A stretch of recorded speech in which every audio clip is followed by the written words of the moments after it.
Madhari ka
ಶಿಷ್ಯಂದಿರಾಗಿ ನಾವು ಮಾಡಲೇಬೇಕು, ಖಂಡಿತವಾಗಿ ಮಾಡಲೇಬೇಕು. ಆದರೆ ಮಾಡುವಂತಹ ಈ ಸಂದರ್ಭದಲ್ಲಿ ನಾನು ಆಲೋಚನೆ ಮಾಡುವುದು ಏನು? ಗುರುಗಳು ಹೇಳಿದಂತಹ ಮಾತು ಬೇರೆ ಏನಲ್ಲ. ಯಾವ ವಿಚಾರವು? ಮಗನೇ, ಇನ್ನು ಮುಂದಕ್ಕೆ ನಿನ್ನಿಂದ ಘನಕಾರಿ ಆಗ್ಬೇಕು. ಹೌದು, ಘನಕಾರಿ ಆಗ್ಬೇಕು ಅಂತ ಆದ್ರೆ ಯಾವ್ದು ಒಂದು ಒಳ್ಳೆಯ ವಿಷಯ ಹೇಳ್ತಾರಂತ ನಾನು ಭಾವಿಸಿದ್ದು. ಮತ್ತೆ ಅವರು ಹೇಳಿದ್ದೇನು? ಯಾವುದು? ಋಷಿ ಮುನಿಗಳು ಮಾಡುವಂತಹ ಯಾಗವನ್ನು ಕೆಡಿಸಬೇಕಂತೆ, ಗರ್ಭಿಣಿ ಸ್ತ್ರೀಯರಿಗೆ ಹಿಂಸೆಯನ್ನು ಕೊಡಬೇಕಂತೆ, ಮಾತ್ರವಲ್ಲ ಗೋವು ಹತ್ಯೆಯನ್ನು ಮಾಡಬೇಕಂತೆ, ಈ ರೀತಿ ಹೇಳಿದ್ದಾರೆ. ಆದರೆ ಈ ಸಂದರ್ಭದಲ್ಲಿ ನಿನ್ನನ್ನು ಯಾಕೆ ಕರೆಸಿದ್ದು? ಯಾಕೆ ಸರ್? ಕಾರಣ ಉಂಟು. ಇಂತಹ ಕೃತ್ಯವನ್ನು ನಾವು ಮಾಡಿದ್ರೆ ಏನಾಗ್ತದೆ ಅದರ ಬಗ್ಗೆ ತಿಳಿಯಬೇಕೆನ್ನುವಂತಹ ಉದ್ದೇಶದಿಂದ ನಿನ್ನನ್ನು ಕರೆಸಿದ್ದೇನೆ. ನಿನ್ನ ಅಭಿಪ್ರಾಯ ಏನು ಅಂತ ಹೇಳ್ತೀಯ? ಸಕ ದೇವಾಂಗ ಭೌಮ ನಂದನ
ಆಶ್ಚರ್ಯವಾಗ್ತಾ ಇದೆ. ಯಾಕಂತ ಗುರುಗಳು ಹೇಳಿದಂತ ವಿಚಾರವು ನಿನ್ನಲ್ಲಿ ಹೌದು ಈ ರೀತಿ ಗುರುಗಳು ಯಾಕೆ ರೀತಿಯ ಯಾರ ಮಾತನಾದ್ರೆ ಒಂದು ಆಗುದಿಲ್ಲ ಅಂತ ಹೇಳ್ಬಹುದು. ಹೌದು, ಗುರುಗಳ ಮಾತನ್ನು ಆಗುದಿಲ್ಲ ಅಂತ ಹೇಳುವುದಕ್ಕೆ ಆಗುದಿಲ್ಲ, ಅವ್ರು ಹೇಳಿದಾಗೆ ನಡಿಬೇಕಾದ. ಹೌದಲ್ಲ? ಹೌದು, ಗುರುಗಳು ಹೇಳಿದಂತ ಮಾತನ್ನು ನೆರವೇರಿಸಬೇಕಾದದ್ದು ಶಿಷ್ಯಂದ್ರ ನಮ್ಮ ಕರ್ತವ್ಯವೂ ಹೌದು. ಹೌದಲ್ವಾ? ಆದ್ರೆ ಗುರುಗಳು ಹೇಳಿದಂತ ವಿಚಾರವಾದ್ರೆ ಏನು?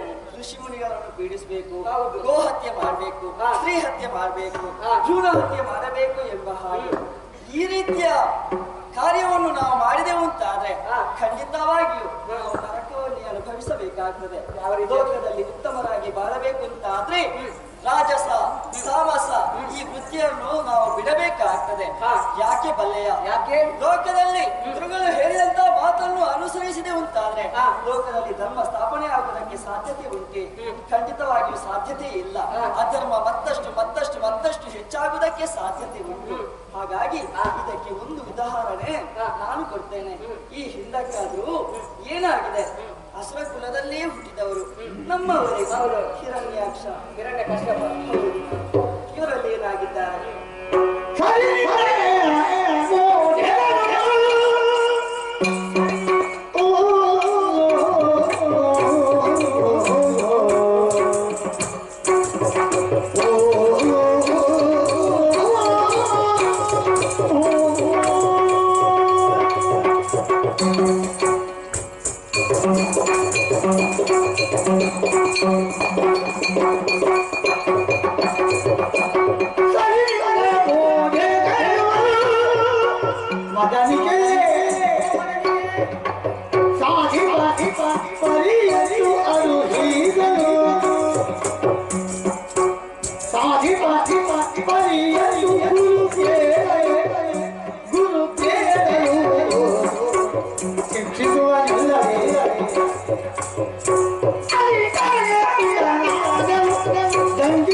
ಕೆಟ್ಟವರು ಇರುವಂತಹ ಸ್ಥಳದಲ್ಲಿ ಒಬ್ಬ ಒಳ್ಳೆಯವನಿದ್ರೆ ಏನಾಗ್ತದೆ ಅವನು ಕೂಡ ಅವರ ದಾರಿಯನ್ನು ಹಿಡಿದು ಕೆಟ್ಟವನಾಗ್ತಾನೆ. ಸತ್ಯ, ಹೌದು.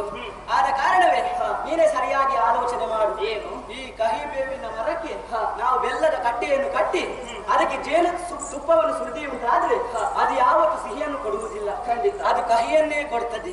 ಹಾಗೆಯೇ ದಾನವರು ಕೂಡ ಅವರಿಗೆ ನಾವು ಎಷ್ಟೇ ನೀತಿಯ ಮಾತನ್ನು ಹೇಳಿದ್ರು ಕೂಡ ಅವರಿಗೆ ಪಥ್ಯವಾಗುವುದಿಲ್ಲ. ಈಗ ಬಂಡೆಯ ಮೇಲೆ ನಾವು ನೀರು ಸುರಿದೇವು ಆದ್ರೆ ಏನಾದ್ರೂ ಪ್ರಯೋಜನ ಉಂಟು ಹೇಳು? ಇಲ್ಲ, ಅದು ಹರಿದು ಹೋಗ್ತದೆ. ಹಾಗೆಯೇ ದಾನವರಿಗೆ ನಾವು ಎಷ್ಟೇ ನೀತಿಯ ಮಾತನ್ನು ಹೇಳಿದ್ರು ಕೂಡ ಅವರು ಕೇಳುವಂತಹ ಸ್ಥಿತಿಯಲ್ಲಿಲ್ಲ. ಹಾಗಾಗಿ ದೊಡ್ಡವರ ಮಾತನ್ನು ನೆರವೇರಿಸಬೇಕಾದ ನಮಗೆ ಕರ್ತವ್ಯವಾಗಿದೆ. ನೀನು ಇದರ ಬಗ್ಗೆ ಆಲೋಚನೆ ಮಾಡಿ. ಸಖಾ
ಹುಟ್ಟಿದವರೆಲ್ಲರೂ ಕೂಡ ಅಧರ್ಮಿಯಾಗಬೇಕು ಎಂದು ಇಲ್ಲ. ಅಲ್ಲ, ನೀನೇ ಆಲೋಚನೆ ಮಾಡು. ಏನು ನಮ್ಮ ವಂಶದಲ್ಲಿ ಕುಡಿಯುವವರು ಮಾಂಸ ತಿನ್ನುವವರೇ ಜಾಸ್ತಿ ಹೆಚ್ಚಿದ್ದಾರೆ ಅಲ್ವಾ? ಹಾಗೆಂದು ಯಾಕೆ ಹೆಚ್ಚು ಕೆಟ್ಟವರಿದ್ದಾರೆ ದಾನವರಲ್ಲಿ?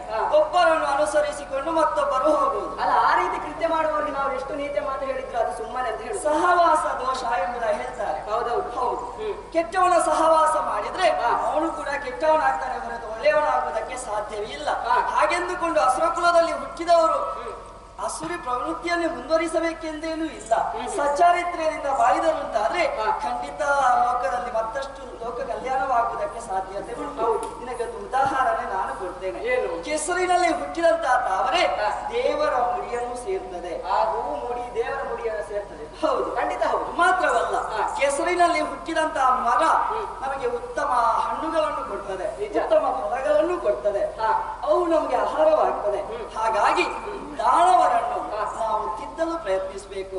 ಅವರು ಅಧರ್ಮಿಯಾಗಿದ್ದಾರೆ ಅಂತ ಆದ್ರೆ ಆ ಅಧರ್ಮಿಯಿಂದ ಧರ್ಮದೆಡೆಗೆ ಸಾಗುವಂತೆ ನಾವು ಮಾಡ್ಬೇಕು. ಈಗ ಲೋಕದಲ್ಲಿ ನೀನು ಹೇಳಿದ್ದು ಸರಿ, ನಾನು ಒಪ್ಪಿಕೊಡ್ತೇನೆ. ಏನು? ಈ ಮೊದಲು ಅದೆಷ್ಟೋ ದಾನವರು ನಮ್ಮ ವಂಶದಲ್ಲಿ ಜನಿಸಿದ್ದಾರೆ, ಬೇಡದ ಕೃತ್ಯವನ್ನು ಮಾಡಿದ್ದಾರೆ, ಅಧರ್ಮದ ದಾರಿಯನ್ನು ಹಿಡಿದು ನಡೆದಿದ್ದಾರೆ.